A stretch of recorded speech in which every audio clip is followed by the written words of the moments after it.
Lee Gault. I'm the program director with the MCC. I've been with the organization about 15 years, and with the age of most of our folks, I'm considered a cultural relic. I'm going to be talking a little bit about 3 of our different programs. We'll wait here and get it set up here.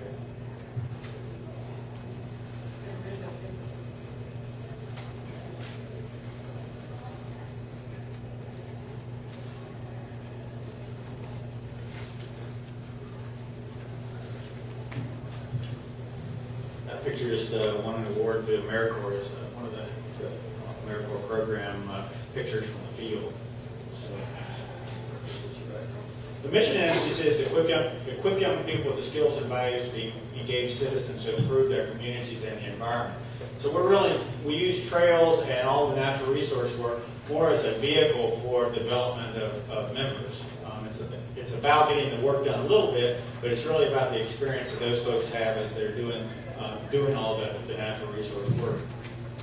We really base ourselves a whole lot on the history and the legacy of the Civilian Conservation Corps, and we just updated that model for the current age. So we have females on our crews now. They still, I don't know how long they can hold their stomachs in to get that picture taken. And so there's a whole lot about what the MCC does. It's very similar to the CCC, that they can go for an up to 2 years period of time.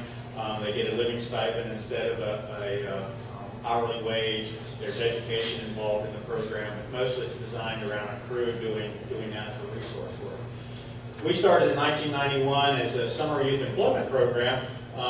In Montana, the Human Resource Development Councils, or the community action agencies, 3 of them put some money together and want to just have a quality summer placement for some of their kids. So we slapped some green shirts on folks, hired some high school teachers that were not working in the summer, and that was the MCC at the very beginning. In 1993, we became an AmeriCorps program, and since then, all of our members have been AmeriCorps members. So they're doing a term of service, a term of national service, rather than just doing a summer job. That's changed our program. From the average age of our members, it's gone from 16, 17 for high school kids to 23, 24 for AmeriCorps members. We're a private nonprofit. We're not a state entity. We work all over the region: Montana, Idaho, North and South Dakota, and Wyoming. We're a mid-range core program. And this year we have 240 AmeriCorps members, which is about a third more than we normally have. We got an influx of the stimulus money, and so we were able to put a lot more members out in the field because the agencies had a whole lot more work they needed to be done. Then we also have Montana YES and Expedition programs, so we have about 85 youth that are out in the field doing work in the summertime also. The Montana YES program is about 6 years old, and it's designed for 14 to 16-year-olds in their local communities. They come, and we have it in 8 communities. They do a variety of community-based project work. They're doing national community service in their communities, and then they go out and do several weeks of natural resource work. We run their 5-week programs in each one of these communities. As I said, they do community projects and then natural resource work, and they work on the Continental Divide Trail and most of the trails in Montana. They do a little bit there's a whole bunch of education that goes with it. It's our core education. And what we're trying to do is get them to take their experience and apply it somewhat to their academic world, but also to environmental issues that are relevant to Montana kids today. And that's the core curriculum.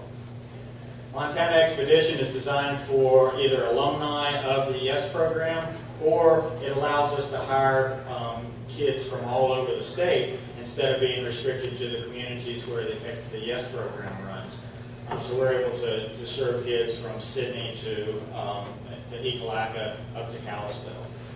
This program is all field-based. So they're in the woods for the whole time. Their parents come and drop them off, and we have them for a full 4-week period of time. And they're out that whole time. They're out in the woods doing projects. Usually it's 2 weeks at a time. They'll do 2 weeks on one project. They'll come in and wash their clothes and get a shower and go back out for another couple of weeks. And they also are very much involved in the core program, the educational curriculum.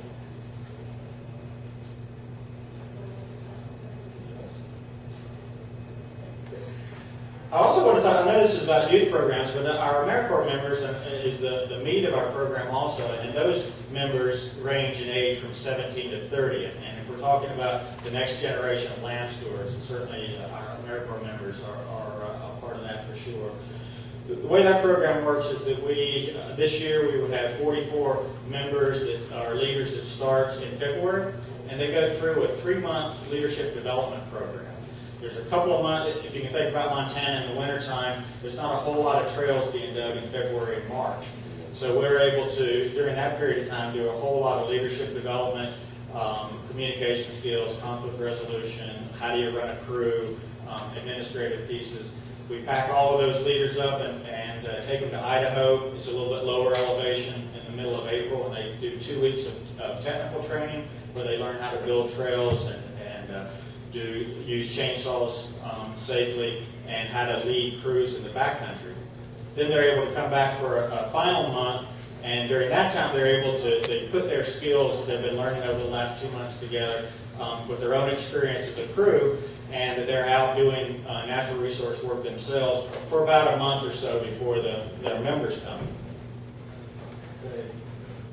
Members, this year we have 140 AmeriCorps members. We'll have 29 crews working out around the state this year, which is, usually we have 23 or 24, but we're huge this year.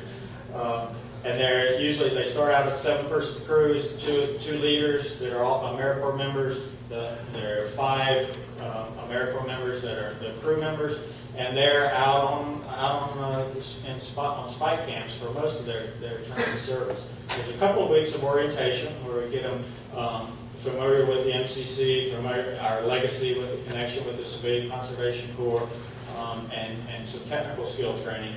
And then they're pretty much out for the next 5 months. Some crews will come back every week or every 2 weeks. A few crews will actually be out in the wilderness for a full 5-month term. For people that are not here from the West, the wilderness areas out here are huge compared to what you're used to back east. So a crew could get lost, be back 30, 40 miles in the woods, and be back there the whole time and never come out and see anybody. And that we are actually having more and more of those crews, and that seems to be a niche that we're developing these days, is having these backcountry crews. As the agencies lose their ability to hire their seasonal staff, the MCC seems to be filling that niche a whole lot more. We'll have more and more crews that are working out in the backcountry, in the wilderness areas for their term of service. In addition to their experience, we also have a curriculum for them called PLACE curriculum, which is public lands and citizenship education. Again, it's designed to educate them about the land use agencies that they're working on, the history, their mission, how they came about, the current environmental issues that we're dealing with either in Montana or across the nation, and then giving them an opportunity to identify issues that they're interested in and doing research and presenting to their crew, just so they're educated about these issues. We don't want them to just have an opinion, but to have an educated, informed opinion about whatever they believe in.